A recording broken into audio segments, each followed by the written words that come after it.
When billionaire James Anderson caught his maid's daughter teaching his son a strange, secret language, he thought it was mischief, until the truth shattered everything he believed. In a mansion built on silence, power had no voice until a sound broke through. A faint tapping, steady, rhythmic, defiant, echoing through the marble halls of a billionaire's empire. For James Anderson, control was everything. But you can't control what you don't understand. Behind that sound was his son, and a girl who wasn't supposed to matter. A maid's daughter, teaching the heir of an empire a language long forgotten, and a truth his father had buried. Because sometimes, what seems like rebellion is a cry for help. And sometimes, the smallest code can unlock the loudest secret. This isn't just a story about wealth and power. It's the story of how one sound shattered both and changed everything that came after. And before I forget, where are you watching from today? Leave a comment below. Enjoy the story. A strange, rhythmic tapping echoed through the billionaire's silent home. James Anderson was a man who controlled everything, but he could not control this sound. It was not music, and it was coming from the one place he felt he had no control at all, his son's wing of the house. James loosened his silk tie. He had just returned from a 12-hour negotiation in Chicago. The deal would make him another $100 million. It should have made him happy, but the victory felt hollow. The tapping sound was faint, but it irritated him. A persistent, patterned sound. His 17-year-old son, Matthew, was supposed to be studying. James walked across the cold marble floor of the entryway. The house was a masterpiece of glass and stone, overlooking the city lights. But it was not a home. It was a statement. The staff had already gone for the evening, except for his maid, Emily Hayes. She was likely in the kitchen, preparing for the next day. The sound grew slightly louder as he approached the west wing. It was a stubborn, precise sound. James felt a familiar knot of anger tighten in his stomach. Matthew was failing. Not just one class, but 3. His tutors were all baffled. They said Matthew was bright, but he was profoundly disengaged. James had given his son everything. The best schools, a car worth more than a small house, a future that was guaranteed. And in return, Matthew gave him silence, bad grades, and a sullen look that bordered on hatred. James had a board meeting in Tokyo tomorrow. He did not have time for this. He expected to find Matthew in his bedroom, staring at a phone or a computer. But the sound was not coming from Matthew's room. It was coming from the old study. James paused. No one used the study. It was a dark room, filled with his own father's old books. James pushed the heavy oak door open without knocking. The scene inside stopped him cold. His son, Matthew, was not at the desk. He was sitting on the floor. His long legs were crossed, and his back was against an old leather armchair. And in front of him, sitting on a small footstool, was a 12-year-old girl. James recognized her immediately. Sophie Hayes, the maid's daughter. A wisp of a girl with bright blonde hair pulled back in a simple ponytail. She was supposed to be in the kitchen with her mother, Emily, doing her homework. They were not talking. They were staring at each other intently. Sophie held a small, polished wooden ruler. With a pencil, she was tapping a rapid, complex pattern against the leg of the footstool. Matthew held a legal pad on his knee. He was not looking at the girl. He was listening, his head bowed. He scribbled furiously on the pad. He finished writing, then tapped his own pencil, much more slowly, on the cover of his notebook. Sophie listened, nodded, and then began tapping her faster, more confident rhythm. "What is this?" James asked. His voice was not loud, but it cut through the silence like a knife. Matthew jumped, his head snapping up. The legal pad slipped from his knee and clattered to the floor. When he saw his father, his face flooded with a dark, familiar red. It was not guilt. It was rage. "Get out," Matthew hissed. Sophie Hayes did not jump. She simply stopped tapping. She turned her head and looked at James. Her eyes were clear and calm. There was no fear in them. It was the same look she gave him when she passed him in the hall, a look of simple, polite acknowledgement. It unnerved him. "I asked a question," James said, his voice dangerously low. He stepped into the room. "It is 6 o'clock. You are failing trigonometry. Your SAT exams are in 3 months. And you are in here, playing games with the maid's daughter?" The words were meant to sting Matthew, but they also stung the girl. James did not care. He saw the legal pad on the floor.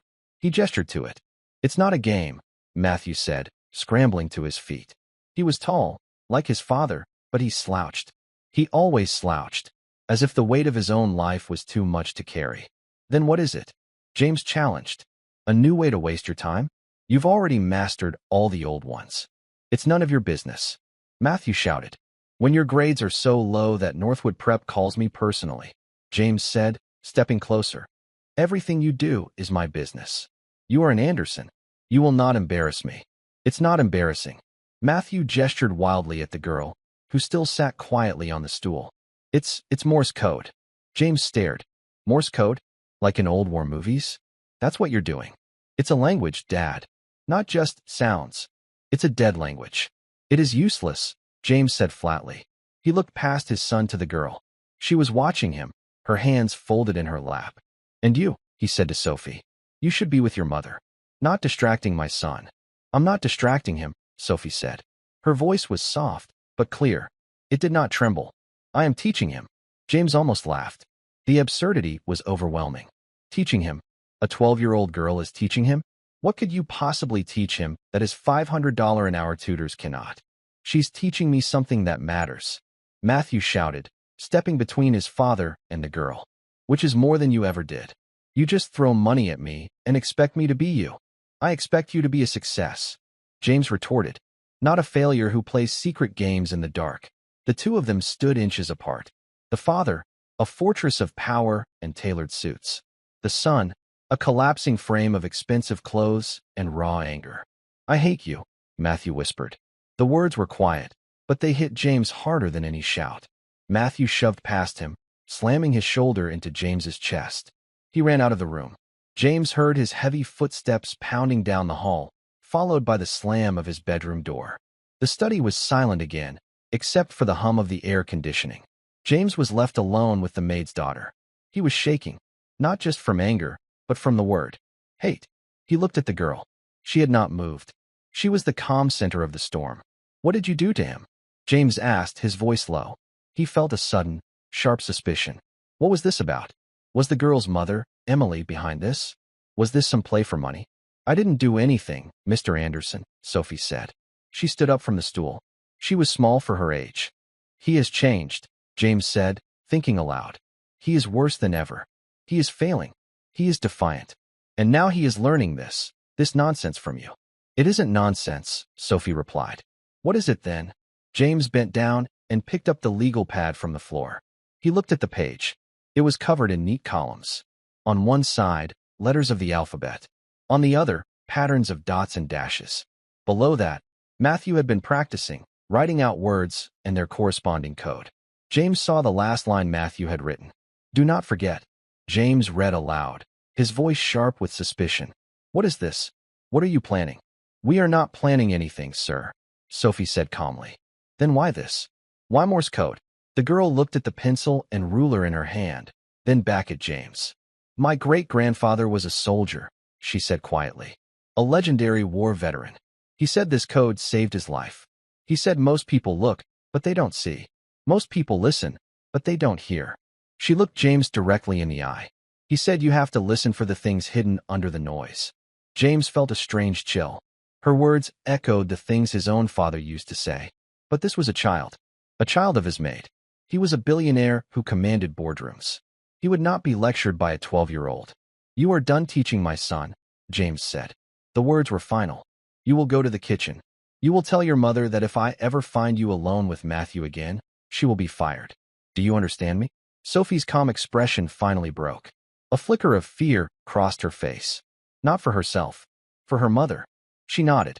Yes, sir. Go. She walked quickly out of the room, leaving James alone in the dark study. He stood there for a long time, the legal pad still in his hand. He looked at the dots and dashes. It was a language he could not read. A secret in his own house. He thought his son was the problem. He thought the girl was a distraction. He was wrong. The tapping was just the beginning. And the truth it would reveal would leave him utterly speechless. James stood in the silence of the study, the heavy legal pad in his hand. The room smelled of old leather and paper. He ran his thumb over the page. Dots and dashes.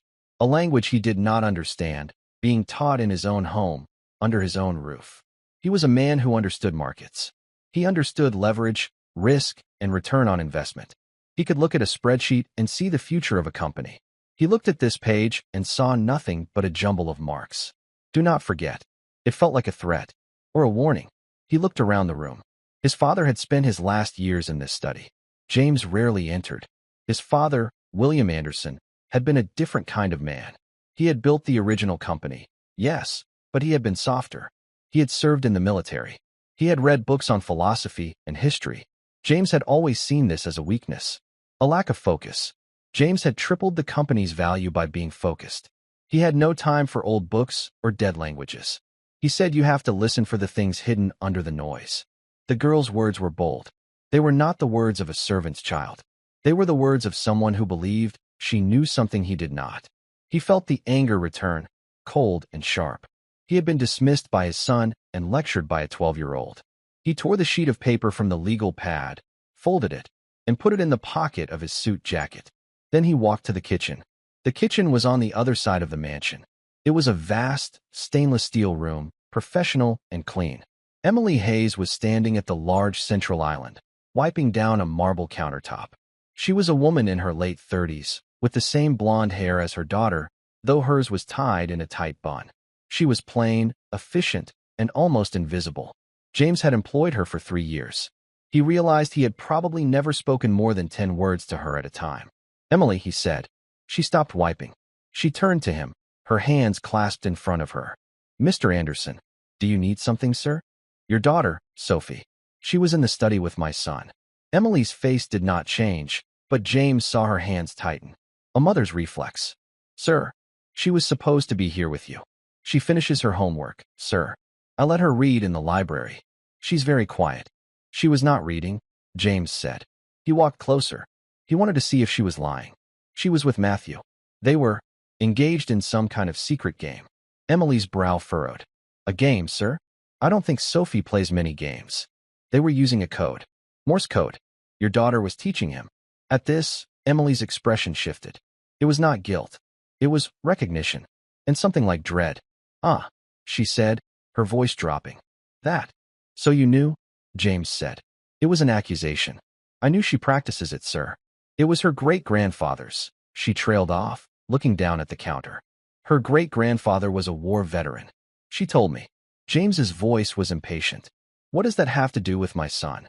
I don't know, sir. Emily looked back up at him. Her eyes were honest. I truly don't. Matthew, he found her practicing one day. In the garden. She taps on the bench. He asked her about it. And you allowed this to continue?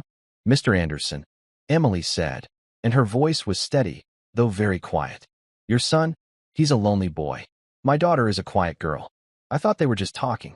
I did not think it would be a problem. A lonely boy, James repeated. The words sounded like nonsense. He has tutors. He has a driver. He has access to anything he wants.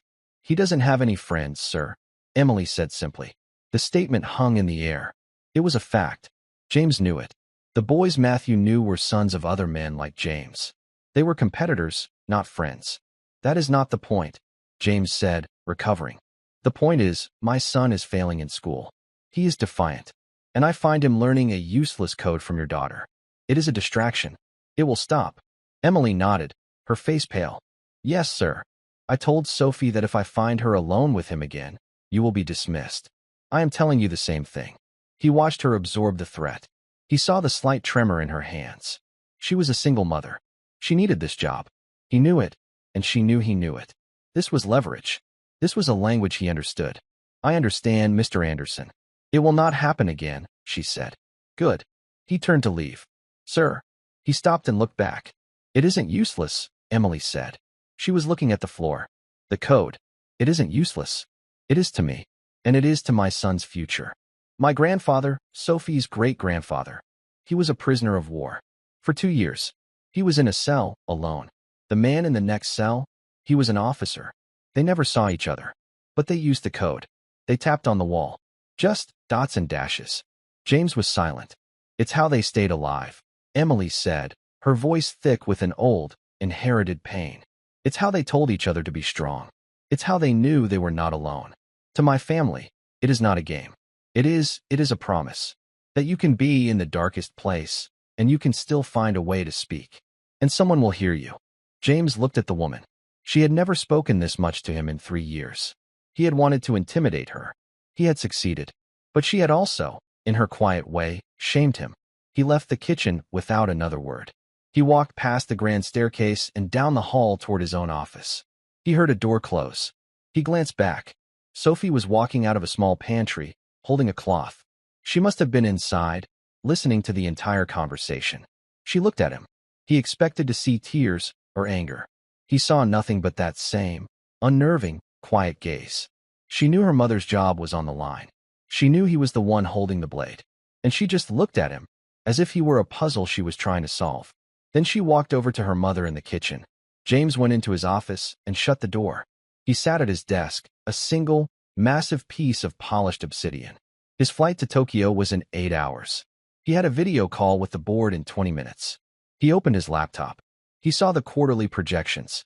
He saw the market analysis. But in his mind, he saw his son's face, twisted with hatred. I hate you. He saw the legal pad. Do not forget. And he heard the maid's story. It's how they knew they were not alone. James felt a sudden, strange, and deeply unpleasant emotion. It was a cold spike of doubt.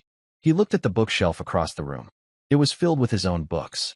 Business strategy, biographies of other billionaires, economics. But on the bottom shelf, dusty and untouched, were his father's books. Old, leather-bound volumes. History, poetry, and a thin, dark blue book. The Official Signal Corps Manual. 1943. James stared at it. He had not seen that book in 30 years. His own father, William Anderson. He had been a signalman in the war. James had forgotten.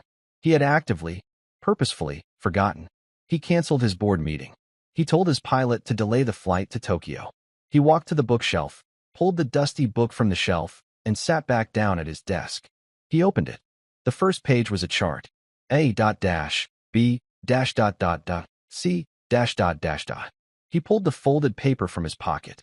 He spread it out on his desk, next to the keyboard. He began to translate. He looked at the folded paper, then at the open manual. The Official Signal Corps Manual. 1943. His father's book. James had not just forgotten his father was a signalman. He had buried the memory. It did not fit the narrative. James Anderson, the billionaire, was self-made. He had taken his father's modest company and forged an empire. His father, William, was the past. A softer, weaker time. James looked at the legal pad paper again. He smoothed it out. At the top of the page, Matthew had practiced the alphabet, his handwriting sloppy but determined. Below the alphabet were practice words. James saw SOS. 3 dots, 3 dashes, 3 dots. He saw help. A chill ran up his spine. This was not a game. It was a plea. Then he looked at the last line, the one he had overheard. He ran his finger along the page, translating letter by letter. Do not forget. Forget what? He thought back to the conversation in the study. Sophie's words. My great-grandfather was a soldier, a legendary war veteran. He said this code saved his life. He thought of Emily's words in the kitchen. He was a prisoner of war. For 2 years. It's how they knew they were not alone. James felt a deep, unfamiliar discomfort. He was a man of action. When a problem arose, he fixed it. He cut the limb. He bought the competitor. He signed the check. This was a fog. It was an emotion. He looked at the word help, written in his son's hand. He felt a spike of anger. The girl. This Sophie Hayes. She was filling his son's head with this melodrama, this history, this weakness. She was the problem. The connection had to be severed, cleanly and completely. He closed the manual. He would not show his son that he had translated the code. That would be admitting it had value. He would solve this the way he solved everything. With authority. In his room, Matthew was lying on his bed, staring at the ceiling. His room was a catalog of expensive objects. A virtual reality headset, still in its box. A high-end gaming computer, its screen dark. A collection of guitars he never learned to play. Each one was a monument to his father's attempts to purchase a personality for him. He felt the rage burning in his chest. It was a familiar fire, but underneath it was a cold, desolate emptiness. When he was in the study with Sophie, the silence was different. It wasn't empty. It was full. He was learning something. Something real. Something that connected him to something. A history. A person. His father had burst in and shattered it. He had insulted Sophie. He had called Matthew a failure. Matthew got up and walked to his window. His room was in the west wing. It overlooked the vast, dark gardens. Far across the lawn, he could see the warm lights of the kitchen. He knew Sophie and her mother were in there. He pictured Sophie's face. That calm, quiet intelligence. She had been afraid. Not of him, but of his father. Because of him. He picked up his phone. The screen lit up, showing a dozen unread texts from people he barely knew. He had no one to talk to. He threw the phone onto the bed. He clenched his fist. He thought about the code. He went to the window and pressed his finger against the cold glass. He tapped out a slow, desperate rhythm. 3 short taps. 3 long taps. 3 short taps. SOS. It was a silent message, sent into the darkness. He knew no one could hear it. He knew no one was listening. In the kitchen, the silence was heavy.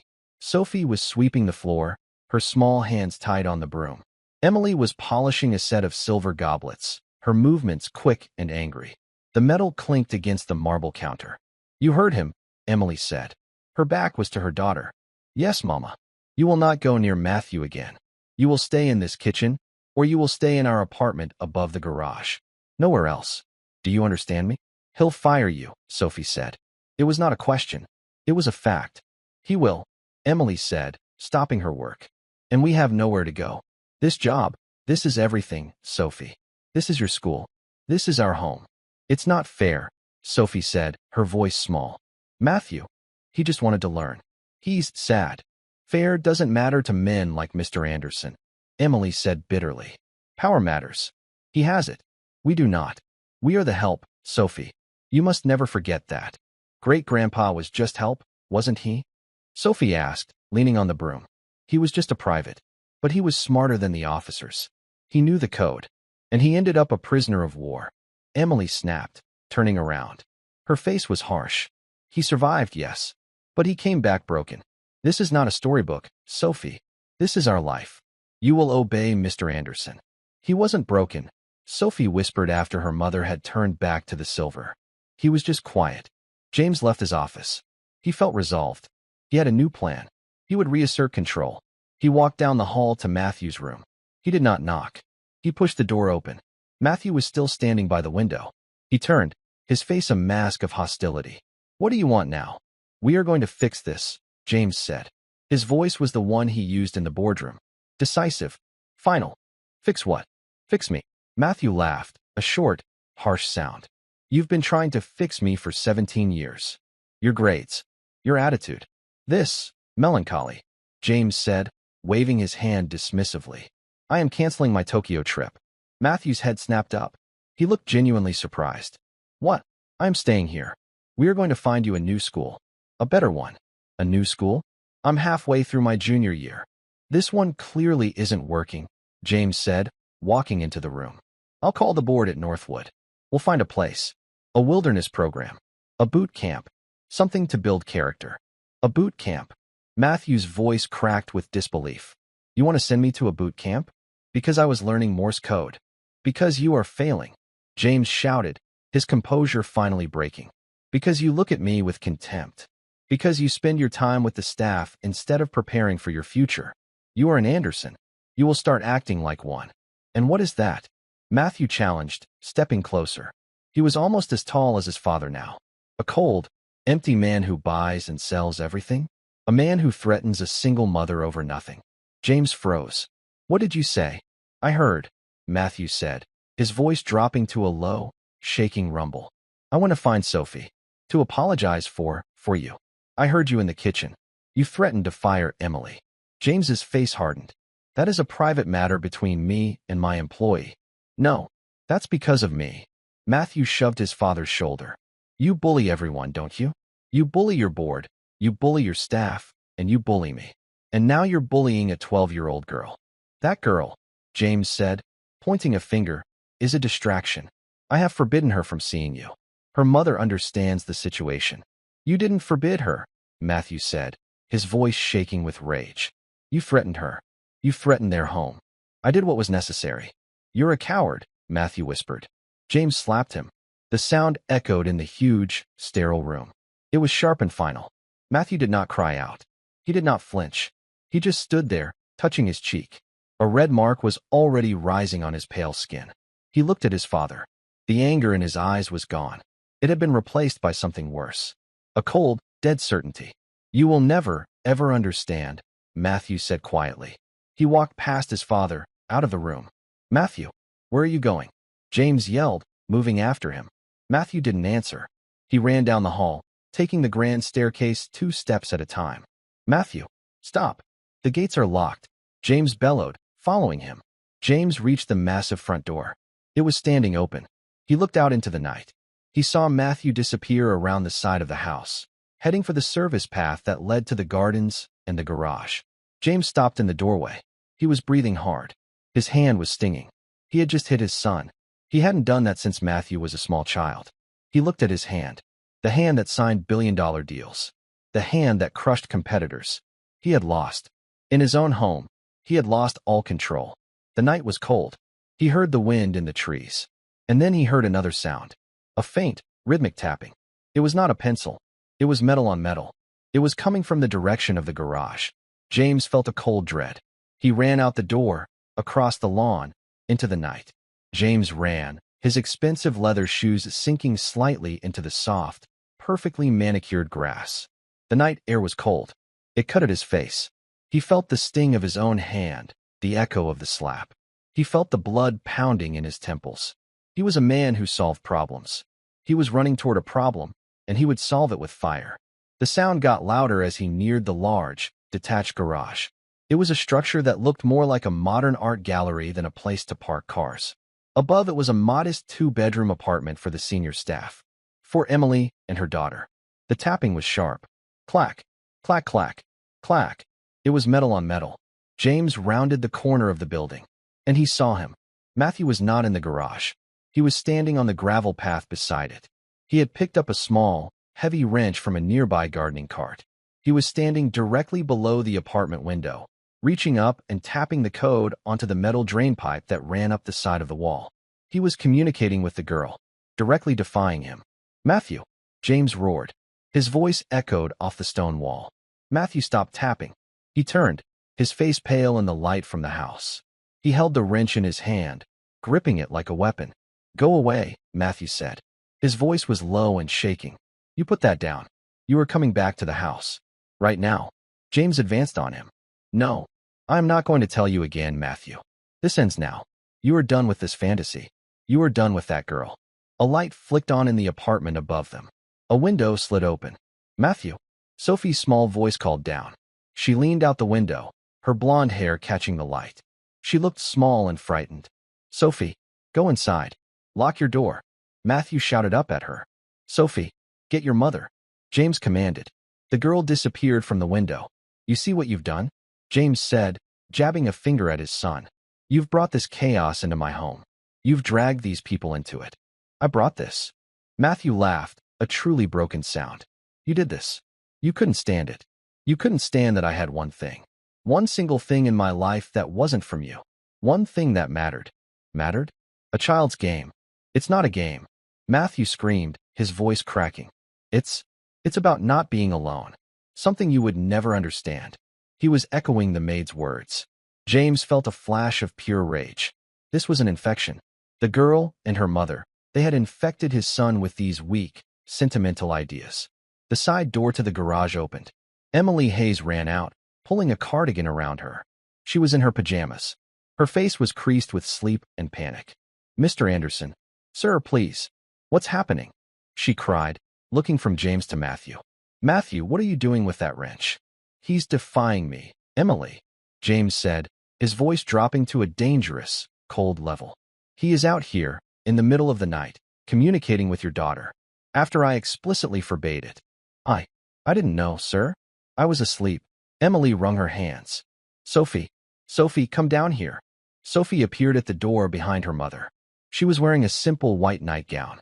She looked tiny against the backdrop of the massive, dark house. "This is what I was talking about, Emily," James said. "This is the distraction. This is the poison. Please, sir," Emily begged. "She won't do it again. I won't let her. Please, Mr. Anderson, don't do this." "What's he doing?" Matthew asked, looking at Emily's terrified face. "What did he do?" "He threatened to fire her, Matthew," James said, his eyes locked on his son. And now, I am going to do it. This is the consequence of your actions. Emily let out a small sob. No, sir, please.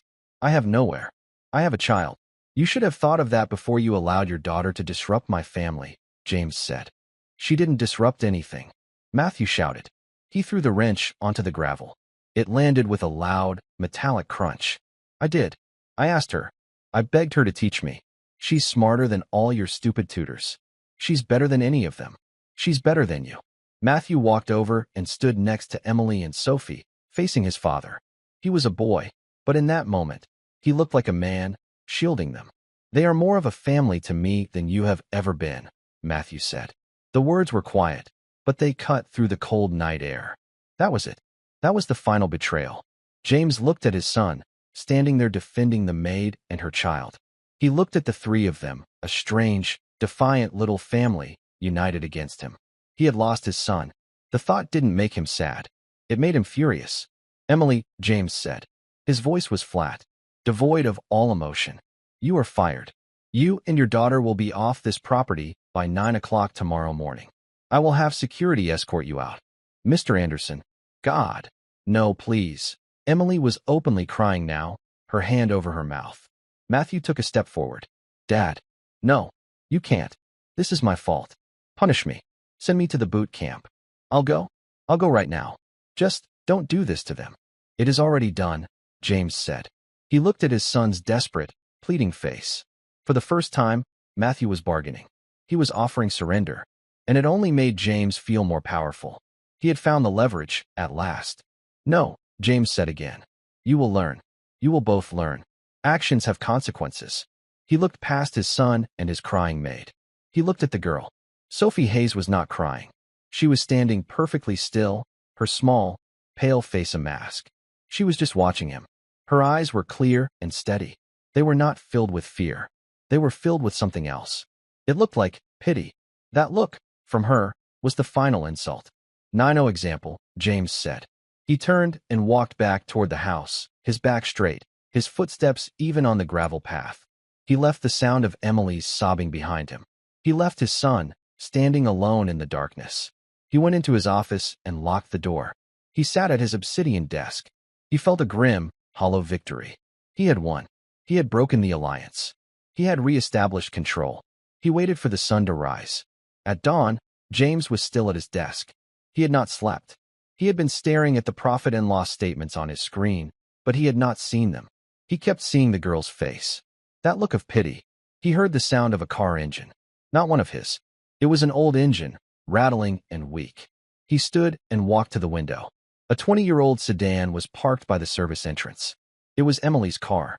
James saw his head of security, a man named Robert, standing by the open trunk. Emily and Sophie were carrying two worn-out suitcases. They were not talking. Emily looked defeated. Her face was swollen from crying. She opened the back door of the car and helped Sophie in. James watched as his son, Matthew, came running out of the house. He was wearing the same clothes as last night. Wait, wait, Matthew yelled. He ran to Emily. He was holding something. An envelope. Emily, please, Matthew said. He was out of breath. He tried to press the envelope into her hand. It's all I have. It's $2,000. It's my allowance. It's all in cash. Please, take it. Emily shook her head, pushing his hand away. I can't, Matthew. I can't. Please. It's my fault. It's all my fault. Take it. Find an apartment. No, a small voice said. Sophie got out of the car. She walked up to Matthew. She was holding a small, faded book. It was cloth-bound. This is your fault, she said. Matthew flinched, as if she had slapped him. Sophie, I'm so sorry. It's not your fault he's your father, she said. But it's your fault you didn't learn the language. What? Matthew looked confused. You learned the letters. You didn't learn the language. It's not just for help.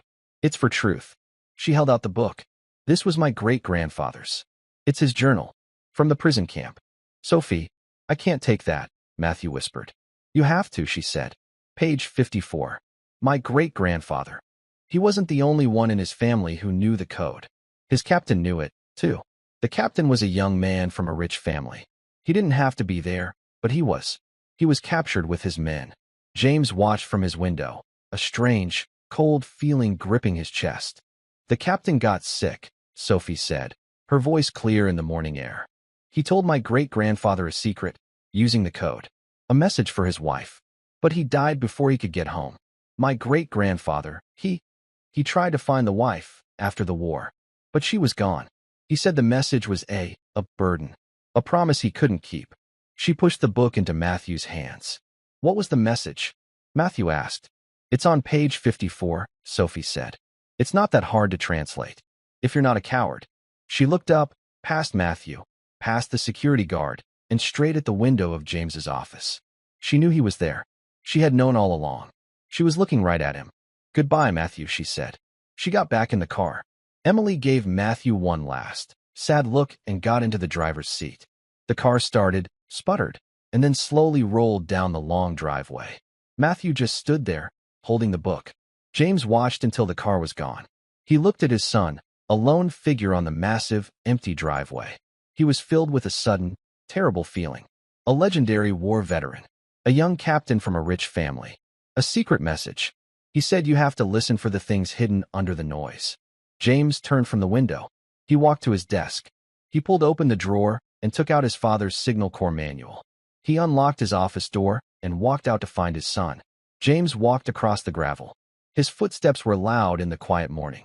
Matthew did not turn around until his father was only a few feet away. When he saw his father, his eyes were cold. Come to make sure I don't go with them? Matthew asked. His voice was raw. Don't worry. They wouldn't have me. Matthew, James said. He stopped. He did not know what to say. The words, I'm sorry, were foreign. They were stuck in his throat, a language he had never learned. So he held out the thin, dark blue book. The official Signal Corps manual. 1943. Matthew stared at the book. What is that? It was your grandfather's, James said, his voice quiet. William Anderson. He was a signalman. In the war. Matthew's gaze flickered from the manual to the faded journal in his own hands. He looked back at his father, his expression a mixture of confusion and deep, weary suspicion. Why are you showing me this? Matthew asked. Page 54, James said. It was not a request. It was a statement of shared purpose. The girl, Sophie, she said, a captain, a rich captain. Comprehension dawned slowly on Matthew's face. You think? I don't know what I think, James said, and it was the most honest thing he had said in years. But I intend to find out. We will use the study. He did not wait for an answer. He turned and walked back to the house. After a long moment, he heard his son's footsteps following him. The old study was just as he had left it. Dim, silent, and smelling of leather. James turned on a single green banker's lamp on his father's old desk. The rest of the room remained in shadow. James laid the signal manual on the desk. Matthew stood beside him and placed the small, cloth-bound journal next to it. Matthew's hands were shaking slightly. He opened the journal. The pages were thin, almost like onion skin. The handwriting was small, tight, and incredibly neat. He turned the pages, past sketches of their prison cell, until he reached page 54. It was dated August 1944. In the wide right-hand margin, running from the top of the page to the bottom, was a single, thin column of dots and dashes. That's it, Matthew whispered. He pointed to the top of the journal entry. It began with a name. Captain W. A. is worse today. James felt his blood run cold. He looked at the spine of his father's manual. Stamped in faded gold letters was the name, William Anderson. My grandfather, Matthew breathed. Let's read the code, James said. His voice was hoarse. They bent over the desk, their heads close. The green lamp cast a small pool of light on the two books. For the next half hour, the study was filled with the quiet murmur of their voices. Matthew, his eyes sharp, traced the faded marks. James, his mind analytical, flipped through the pages of the manual. It was a clumsy process. Is that 1 dot or 2? James would ask. It's a dash, I think. That makes it N, Matthew would reply. At first, the letters formed a jumble of nonsense. They wrote them on a fresh pad. It's garbage, Matthew said, slumping back. It's just nonsense. She tricked us. No, James said. He was staring at the letters. His mind, so sharp with numbers, was churning. We're not just decoding. We're translating. From a dying man. He pointed to a line of marks they had written out. Look, James said. He was sick. Or in the dark. He was spelling what he heard. Protect him. Matthew's eyes widened. You're right. And this one, from the name. A cold, heavy dread settled in James's stomach. Protect who? Him? You. Grandfather, Matthew said. He was the captain. Sophie said the message was for his wife. Your mother. Protect me, James whispered. Protect me from the Anderson name. He looked at the first line they had written. He was tapping, James said, thinking aloud. He missed a letter. He mixed them up. He heard the word, but he wrote it wrong. He stared at the jumble, his mind rearranging the components. Burdens, he whispered. He meant burdens. He looked at the next cluster. And this? Regret. James wrote the words on the pad, his hand, for the first time in his life, shaking. Burdens. Regret. Protect him from the name. James slumped into his father's leather chair. It sighed under his weight. He was a boy of 17 again. He remembered his father, William. A quiet man. A sad man. A man who sat in this very study, staring at the walls. James had hated his father's sadness. He had seen it as weakness. He had promised himself he would be stronger. He would build the Anderson name into something powerful, something that could never be broken. And in doing so, he had become the very thing his father had died regretting. He had become the burden. The name. He had threatened a single mother. He had hit his own son. He had driven away the only person who had ever connected with Matthew. All to protect an idea. A name. He was trying to save me, James whispered. My father. He was a prisoner, and he was trying to save me. From this. From what I would become. He looked at his son. Matthew was not looking at him. He was looking at the wall, at a framed photograph of William Anderson. A young man in a crisp army uniform, smiling. He wasn't a captain, Matthew said quietly. I looked him up once. Your father. He was a private. Just like Sophie's great-grandfather. James looked up, confused. What? But, Sophie said. A rich captain. She lied, Matthew said. Or, she told a different story. To make you listen. Then who was the captain? James asked. I don't know, Matthew said. Maybe there wasn't one. Maybe it was just two men. Two privates. In the dark. Tapping on a wall. And one of them was your father. And one of them was her great-grandfather. The truth landed. It was heavier and simpler than any story. There was no rich captain. There was just a man, John Hayes, who had kept a promise for over 60 years. He had held the secret of his friend, William Anderson. A secret he passed down, a burden, until his great-granddaughter, a 12-year-old girl, finally delivered the message. Not to the wife, but to the son and the grandson. James Anderson, the billionaire, the titan, the man who controlled everything, put his head in his hands. He did not make a sound, but his shoulders shook. He was, for the first time in his adult life, utterly and completely speechless. Matthew stood in the study, watching his father. He had never seen him cry. He had never seen him look anything but powerful and certain. Now, the man who controlled half the city's skyline looked broken. He was just a man, sitting in his dead father's chair, his face buried in his hands. Matthew did not move. He did not speak. He felt the anger that had lived in his chest for years, a hot, solid stone, finally begin to dissolve. It was replaced by a strange, quiet understanding. After a long time, James lifted his head. His eyes were red. He looked older. He looked at his son. I have to find them, he said. His voice was a rasp. And say what? Matthew asked. He was not being cruel. It was a real question. I don't know, James said. He stood up from the desk. He was unsteady. But, I have to start. He picked up the phone on his desk. But he did not call his pilot. He did not call his lawyers. He called his head of security. Robert, he said. It's James. I need you to find Emily Hayes. She's in a 20-year-old sedan. Yes. I need you to find her now. Use every resource. Traffic cameras, toll booths. Do not let her get on a bus. Do not let her check into a motel. Find her. And Robert. James paused. He looked at Matthew. When you find her, be polite. Be respectful. Tell her I am coming to see her. That's all. Call me the instant you have eyes on her. He hung up. He grabbed his car keys from the desk. Let's go, he said to Matthew. Go where? We don't know where they are. We'll drive, James said. We'll be ready when he calls. I am not sitting here. They got into the black Bentley, the same car James used for his most important meetings. But this time, James got in the driver's seat. His chauffeur was not there. Matthew sat in the passenger seat. It was the first time in as long as Matthew could remember that they had been alone in a car together, just the two of them. James pulled out of the long driveway and onto the main road. He drove, his hands tight on the wheel. The silence was heavy, but it was not angry anymore. It was a new, uncertain silence. "She's just a kid," Matthew said quietly, looking out the window. "A 12-year-old girl. She knew all that. She knew about grandfather." "She's not just a kid, Matthew," James said.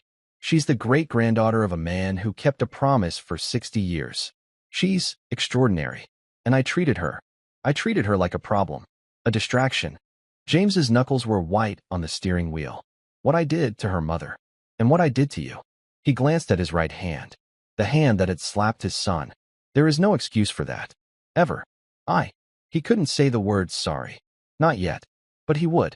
"Why did you hate him?" Matthew asked. "Grandfather." James was quiet for a long moment. "I didn't hate him," he said. "I was ashamed." He was so quiet. After he came back from the war, he was just sad. He would sit in that study for hours. "I thought he was weak. I thought the Anderson name he gave me was weak. I spent my whole life trying to be the opposite. Strong, loud, in control." "He was in a prison camp for 2 years," Matthew said. "He wasn't weak, Dad. He was just done fighting. He was trying to tell me not to start," James whispered. "And I didn't listen." The car phone buzzed. James put it on speaker. "Robert, go." "Sir, we found them." The car broke down about 20 miles outside the city. They're at a roadside diner. The Red Rooster Diner, on Route 12. "Are they okay?" James asked, his voice sharp. "They look tired, sir. But they are unharmed." "I'm on my way," James said. He pressed the accelerator. The car surged forward. The Red Rooster Diner was a small, prefabricated building. Its lights were a buzzing fluorescent yellow against the gray morning. The gravel parking lot was mostly empty, save for Emily's old, steaming car and a tow truck that had just pulled up. James and Matthew got out of the Bentley. Every eye in the diner turned to watch the billionaire in his perfectly tailored suit and his son in his rumpled, expensive clothes. They stepped inside. The bell on the door jingled. The diner smelled of old coffee and frying oil. Emily and Sophie were in a booth by the window. Emily was on the diner's payphone, her back to the door, talking to someone, her voice frantic. Sophie was sitting alone at the table, a glass of water in front of her. She looked small, pale, and exhausted. Sophie looked up as the bell jingled. Her eyes met James's. She did not look surprised. She just watched him. Emily turned from the phone. When she saw James, her face drained of all color. She hung up the receiver, her hand trembling. "Mr. Anderson," she whispered. The car, we were just leaving." "Emily," James said. His voice was quiet. He walked to their booth. "Please, sit down." He and Matthew slid into the other side of the booth. The red vinyl was cracked. James looked at Emily Hayes. He looked at her 12-year-old daughter. He had come here to fix this. But he realized, sitting across from them, that he was the one who was broken. "I am sorry," he said. The words were rusty, as if he had not used them in decades. "What I did to you, it was unforgivable. I was cruel. I was wrong." Emily stared, her mouth open. She did not know what to say. "Your great-grandfather," James said, turning to Sophie. "And my father, they were friends. They were heroes. You delivered a message that I needed to hear my entire life. And I punished you for it." He reached into his jacket. Not for a checkbook. He pulled out the faded, cloth-bound journal. He slid it across the table to Sophie. "This belongs to your family," he said.